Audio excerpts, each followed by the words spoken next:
Ravi de vous retrouver encore une fois, chers téléspectateurs. Et finalement, j'accueille mon invité pour ce soir, Dr Magdi Moufid, expert en économie. Bonsoir, Dr Magdi. Bonsoir, madame. Dr Magdi, on consacre principalement en général l'émission de direct au dossier économique de l'Égypte, notamment après cette série de mesures de réformes économiques entreprises par le gouvernement et approuvées bien sûr par la présidence égyptienne.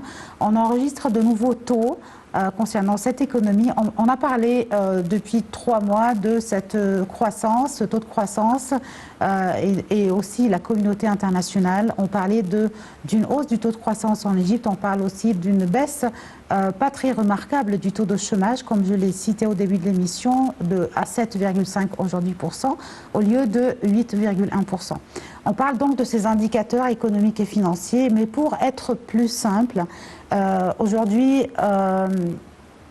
cette série de réformes, on pense toujours, Dr Magdi, aux moyens qui sont entrepris aussi et les efforts déployés par le gouvernement et par la présidence sous les directives du chef de l'État pour les familles les plus sensibles, pour les plus démunis. Quelles sont donc aujourd'hui les démarches, quelles sont les principales directives données par le chef de l'État, par exemple, pour un peu alléger ce fardeau sur les familles démunies?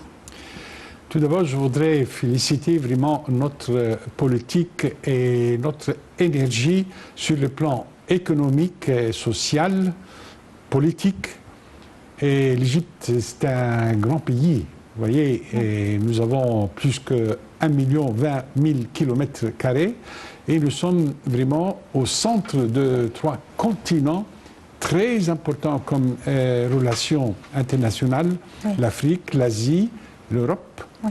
Et puis l'Égypte maintenant est ouverte pour l'investissement, le contact à très haut niveau.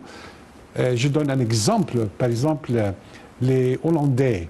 Ils ont plus que 648 sociétés qui travaillent en Égypte. Ils investissent plus que 10 milliards de dollars. Vous voyez? Donc, vraiment, toutes ces activités, pas seulement la Hollande, mais avec la France. Dernièrement, il y avait des réunions avec le ministre des Affaires étrangères français. Oui. Et puis, ils ont insisté sur vraiment les relations diplomatiques, politiques, économiques, sociales, développement et investissement. Oui, la France est un partenaire indispensable à l'Égypte et l'Égypte est un partenaire indispensable à la France, certainement, oui. Mais je veux parler surtout, Dr Magdi, de comment vous avez lu donc cette baisse du taux de chômage. Et on regarde, quand on parle d'une baisse d'un taux de chômage, on regarde certainement les méga-projets.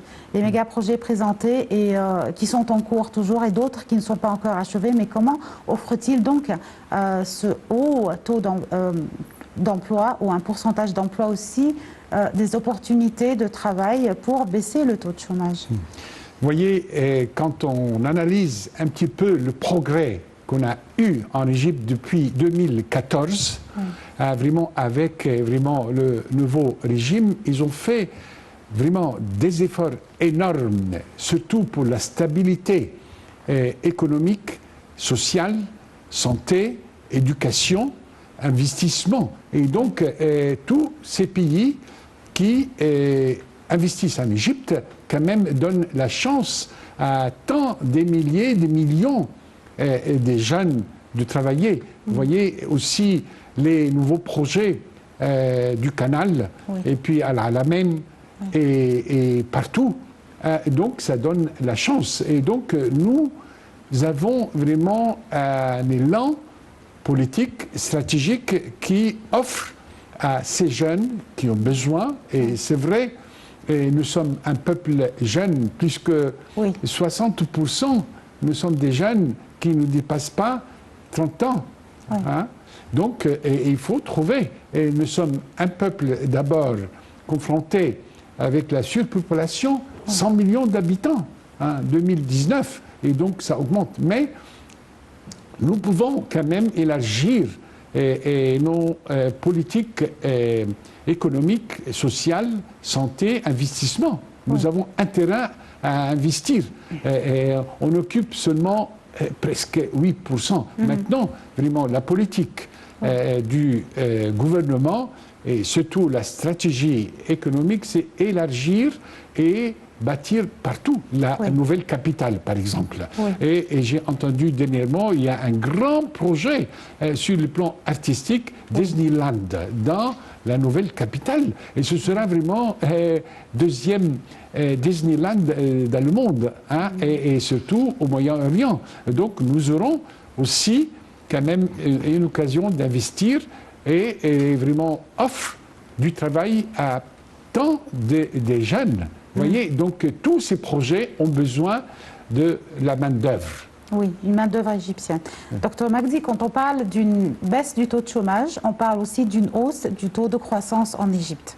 Hier, durant la réunion, le chef de l'État, Abdel Fattah al-Sisi, avec le Premier ministre, avec le ministre des Finances, il a donné des directives pour poursuivre les efforts afin de réduire la dette publique et le déficit budgétaire en Égypte. On ne néglige pas que la dette publique enregistrera un taux assez noté et aussi avec un déficit budgétaire. Ce n'est pas quelque chose à nier en Égypte, c'est vrai, mais à votre avis, pour poursuivre ces efforts et de quoi de plus faire ou envisager de la part des ministères concernés? Ça demande quand même un grand engagement sur le plan effort et travail. C'est-à-dire, pour réduire les dettes, il faut travailler. Et puis, il faut utiliser aussi nos ressources. Hein. Nous avons découvert le gaz, le pétrole et puis le tourisme. Hein. Le tourisme, 12 millions de touristes, non, il faut augmenter, mais ça demande quand même une sorte de sécurité dans le pays. Et puis, vous voyez, le transfert des expatriés, hein, ça monte à 18 milliards de dollars. Oui. Et c'est très important que vraiment les Égyptiens qui vivent ailleurs, qui travaillent ailleurs, essayent de transférer leur vraiment budget pour aider le pays et aussi eux-mêmes et leurs familles. Donc il faut un effort sur la conscientisation et puis assurer la sécurité. C'est très important pour donner la chance à tant de pays, à tant de sociétés, d'entreprises d'investir dans le pays. Vous voyez, donc et vraiment, il y a des secteurs et il y a des engagements qui doivent vraiment confirmer sur le plan de notre réalité. Et moi, j'admire tout ce qui se fait sur ce plan. Donc, stratégie économique, sociale, santé, éducation et sécurité. Oui, d'accord. On a parlé du taux de croissance, Dr Magdi, justement. On va inviter nos chers téléspectateurs à suivre ce compte rendu de Sahra Al-Maghrabi, toujours, sur le taux de croissance noté à 5,6% pour l'année 2019 en Égypte et les principales raisons quant à la hausse de ce taux de croissance en Égypte. Avec ce commentaire signé Sahra Al-Maghrabi, je reviens avec mon invité.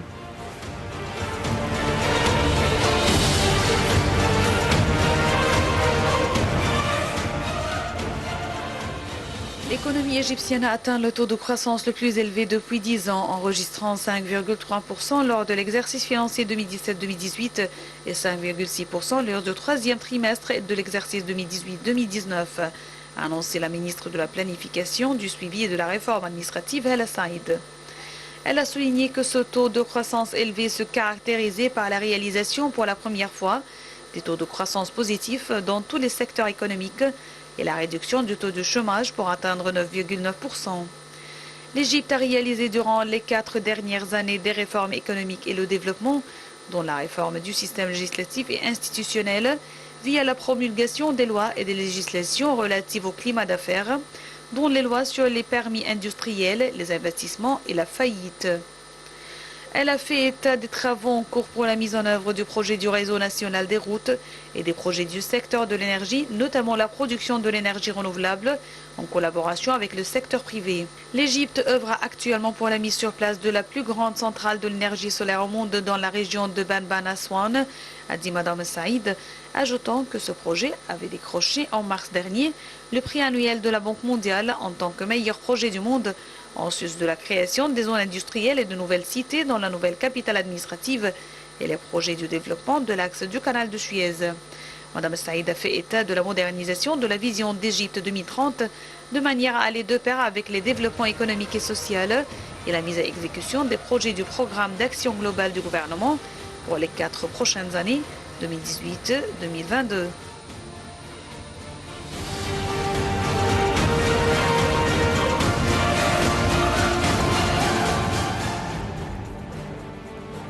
Merci à notre collègue Sarah Al-Marabi parmi l'équipe de rédaction de Direct.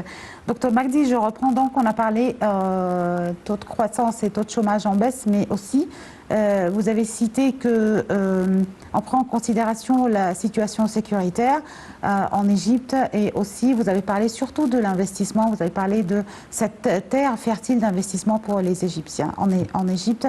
Et hier, comme vous l'avez aussi cité, que monsieur Yves Le Drian, le ministre français des Affaires étrangères, il a affirmé que son pays était très soucieux d'accroître les investissements, puisque la relation entre l'Égypte et la France est surtout une relation économique, commerciale et bien sûr stratégique avant tout. Et donc il y a aussi vraiment un plan économique et stratégique, pas seulement avec les Néerlandais, ni avec les Français, mais il y a avec le Brésil, avec l'Italie, et avec l'Amérique, avec la Russie, et donc ça donne quand même confiance à notre politique. Et puis l'État fait tout son possible pour vraiment offrir un plan stratégique sur l'état économique, politique, social et santé. Oui, effectivement, docteur Magdi, le président Al-Sisi, il y a 2 jours également, il a surtout mis en exergue la nécessité de poursuivre les efforts afin de développer le secteur de la santé et de l'enseignement. 2 dossiers pour l'Égypte très délicats. C'est très important, on ne peut pas avancer sans l'éducation. Et malheureusement, jusqu'à maintenant, nous avons 26% d'analphabétisme en Égypte. Est-ce que l'analphabétisme est-il une cause de la hausse du taux de croissance, docteur Magdi? Et bien sûr, du taux de chômage, pardon. Bien sûr, et surtout, on touche beaucoup vraiment le côté féminin. Et donc c'est la femme vraiment qui est pour moi vraiment l'ambiance importante pour l'accueil et de développer sa famille, ses enfants. Moi, je constate, si vraiment on développe et on donne la chance à la femme, surtout sur le plan éducation et santé, ça peut aider aussi la base de notre société. Parce que c'est la maman, c'est la femme qui suit ses enfants. Donc oui, mais aujourd'hui, la femme égyptienne est très bien représentée au sein de la société, non seulement sur le plan politique, mais aussi économique, et en tant que preneuse de décision aussi. Hein. Oui, mais sur le plan un petit peu pensée, social, conception, sociale, et la femme devient, par exemple, pourquoi il n'y a pas vraiment sur le plan loi pour l'héritage. Donc la femme n'est pas au même niveau que l'homme. Pourquoi? Moi je trouve l'égalité et c'est très important. Toutes ces conceptions, toutes ces bases est basées sur la pensée, la réflexion et l'explication un petit peu de notre croyance. Mais à mon avis, l'être humain, c'est égaux. Hommes et femmes. C'est très important et ça développe aussi la société. Si la femme n'est pas bien éduquée, développée, c'est la famille, toute la famille est touchée. Et c'est pourquoi moi je trouve c'est très important. C'est à cet égard et c'est pour cette raison que la direction a surtout réitéré le souci de déployer tous les efforts nécessaires dans le domaine de la santé et de l'enseignement en Égypte. Oui, mais vous pensez... Il y a un progrès, hein. Mais combien de ministres nous avons, femmes? Nous avons 5. Et combien de représentants dans notre Assemblée Donc vous mettez surtout l'accent sur la nécessité de voir de plus la femme bien sûr. Dans le marché ou sur le marché égyptien. C'est très important. C'est un être humain. Moi, je ne passe pas vraiment à l'état matériel. Il faut considérer l'état humain et vraiment la possibilité de la femme. Et donc, moi, je constate quelquefois l'être humain homme exploite la femme, surtout vraiment dépend de notre éducation et réflexion et pensée. Il faut changer. C'est pourquoi l'éducation, c'est une base pour vraiment donner la chance à comprendre comment il faut vivre et travailler ensemble. On peut pas vraiment séparer et nier le rôle de chacun de nous. D'accord. On va s'arrêter quelques instants pour avoir en ligne avec nous Dr Raouf Gaafar. Vous êtes... bonsoir. Bonsoir. Vous êtes expert en économie, Dr Raouf. Ce soir, on parle du taux de chômage, on parle du taux de croissance en Égypte. Mais moi, je reprends hier la déclaration du président Abdel Fattah al-Sisi lors de la réunion avec le Premier ministre et le ministre des Finances ainsi que le gouverneur de la Banque centrale. Une réunion au cours de laquelle il a réitéré encore une fois la nécessité de poursuivre les efforts pour réduire la dette publique et le déficit budgétaire en Égypte. Ouais. Je vous écoute. Docteur, oui. Vous voulez Oui. que je commence à... Je veux dire,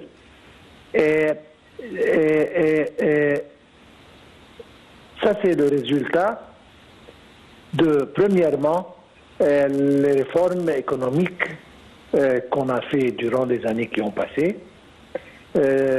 En second lieu, le transfert des Égyptiens qui travaillent ailleurs.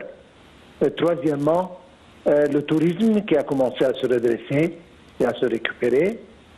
Et quatrièmement, la production a commencé, nos importations ont diminué et nos exportations ont augmenté.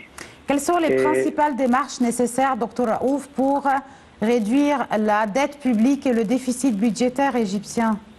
C'est ça, justement. Et on produit, on exporte plus, on importe moins, et la livre égyptienne commence à être plus forte. Tout ça, ça aide dans cette direction. Oui. Et nous espérons que la production va augmenter. Nous venons d'entendre des nouvelles très, très, très importantes à propos de filature et tissage. On va établir la société de tissage et filature la plus grande au monde, la Mahalla Cobra. C'est-à-dire, ce sont des indices très, très positifs, et une fois que nous suivons ce parcours, ça va donner des résultats vraiment formidables. Merci et beaucoup. en plus, nous espérons bien que les découvertes de gaz et de pétrole vont augmenter. Mais en principe, production, exportation, c'est le chemin. Et nous avons commencé. D'accord. Merci beaucoup, Dr Raouf Gaafar. Vous êtes expert en économie. Merci de votre intervention. Donc, production, baisse de l'importation et plus d'exportation, les mots-clés de la baisse de ce déficit et de la dette publique. Je vous laisse, chers téléspectateurs, avec un dernier compte rendu qui parle des prévisions du Fonds monétaire international quant à la croissance et le taux de croissance en Égypte prévu par le FMI à 5,9% en 2020. Sarah Marabi a les détails, je reviens avec mon invité.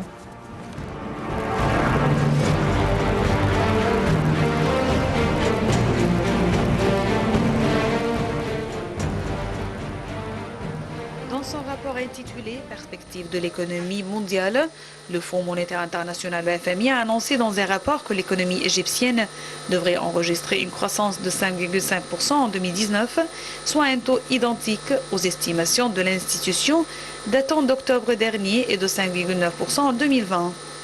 Le fonds a également légèrement relevé ses prévisions d'inflation pour 2019, qui sont passées de 14% à 14,5%. Il prévoit cependant une baisse de l'inflation en 2020 à 12,3%. Le chômage devrait quant à lui tomber à 9,6% en 2019 contre 10,9% l'an dernier.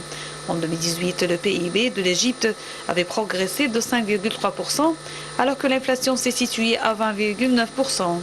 L'Égypte a lancé en 2016 un système de réformes économiques parmi lesquelles figure une dévaluation sévère de la monnaie nationale, des coupes dans les subventions énergétiques et l'instauration d'une taxe sur la valeur ajoutée ont permis de revigorer les finances publiques du pays et doper la croissance économique tout en engendrant une montée en flèche de l'inflation et de la pauvreté. Selon des statistiques officielles, le PIB du pays le plus peuplé du monde arabe a enregistré une croissance de 5,4% durant l'exercice 2018-2019, soit le taux de croissance le plus élevé en 10 ans, grâce notamment au rebond du tourisme et l'augmentation des revenus du canal de Suez et des envois de fonds des migrants.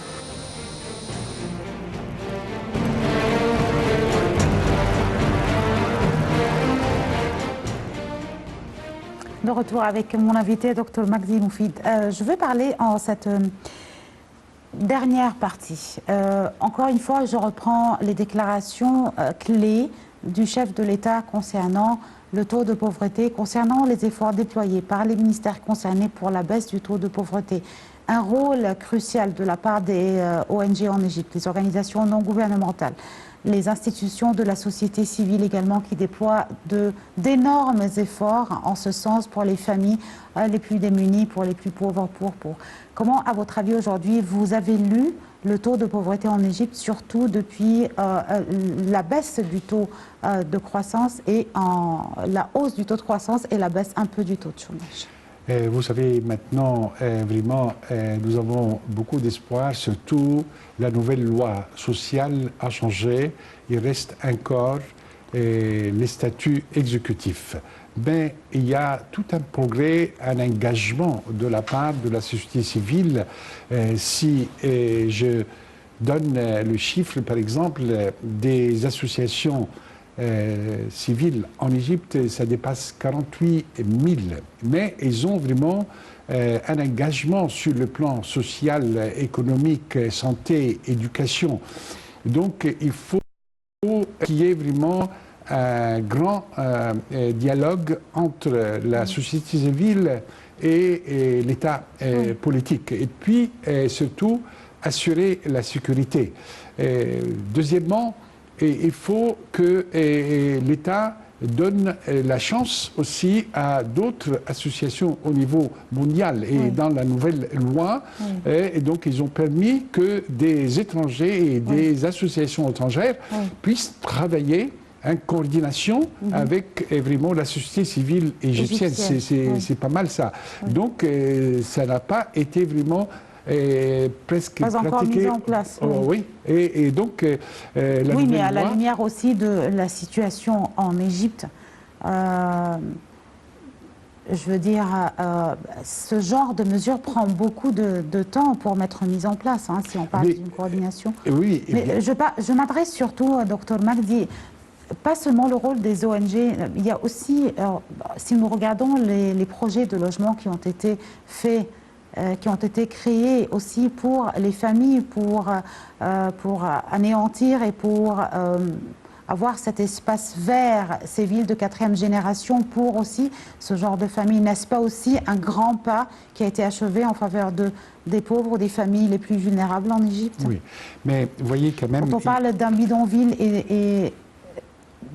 on part d'un bidonville pour être dans une nouvelle ville de 4e génération. Quand on parle aussi, n'est-ce pas aussi ceci un nouveau transfert? Oui, donc il y a vraiment un grand effort sur le plan infrastructure. Vous voyez toutes les routes, les villes qui se construisent, c'est pas mal. Et puis ça donne aussi une importance, pas seulement dans les grandes villes qui absorbent un petit peu sur le plan vraiment population et économie, c'est le Caire, Gizeh et Alexandrie. Mais maintenant, il y a une vraiment extension dans... Il y avait une certaine hyperpolarisation dans ces 3 plus grands gouvernorats égyptiens, c'est vrai.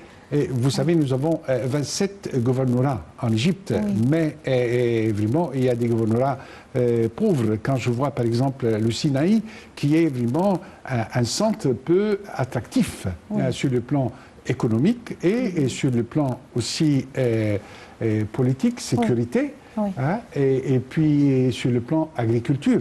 Et donc, vraiment, ce que moi j'espère à long terme, on peut utiliser notre terrain pour l'agriculture et être autosuffisant pour le produit et exporter aussi à l'étranger. Donc même, j'ai mentionné tout à l'heure qu'il y a 648 sociétés hollandaises qui investissent en Égypte et surtout dans le domaine nutrition. Et donc on va vraiment exporter, par exemple, les pommes de terre. Hein, fabriquer, cultiver et tout ça. Et donc, ça a quand même un projet énorme. Et d'autres projets... Et ce genre de projet d'investissement, il fournit aussi pas mal aussi d'un nombre assez remarquable pour baisser aussi le taux de chômage et offrir plus d'opportunités de travail. Oui, bien sûr. Vous parlez de 648 sociétés ? 648 sociétés seulement hollandaises. Hein, oui, qui veulent investir en Égypte et ils investissent voilà, et ils ont actuellement qui vraiment, comme résultat financier, et ils investissent plus que 10 milliards de dollars. Seulement un seul pays. Et la Hollande est quand même un petit pays. Hein, vous voyez, par rapport à la Chine. Qui vont investir, qui travaillent beaucoup dans la nouvelle capitale et aussi à côté du canal de Suez. Et le canal de Suez, ça a donné aussi la chance d'investir et puis aussi la main-d'œuvre. Pas mal de jeunes qui travaillent. Et puis maintenant, on donne une importance à la formation pour la vocation professionnelle. Hein, la formation professionnelle, c'est très important. Oui, d'accord. Et donc, on peut même donner la chance à tant des personnes de travailler ailleurs. D'accord. Les progrès économiques sont en cours après ces réformes. Les indicateurs économiques sont en progrès. Les efforts sont déployés toujours pour réduire le déficit et la dette publique et aussi pour réduire encore plus le taux de chômage et le taux de pauvreté en Égypte. Dr Magdi Moufid, vous êtes expert en économie. Merci beaucoup d'avoir assisté avec nous aujourd'hui à l'émission de Direct. Merci madame. C'est la fin donc de cette édition de Direct. Merci à tous de nous avoir suivis. On vous donne rendez-vous demain avec une nouvelle équipe. Passez une très bonne fin de soirée et au revoir.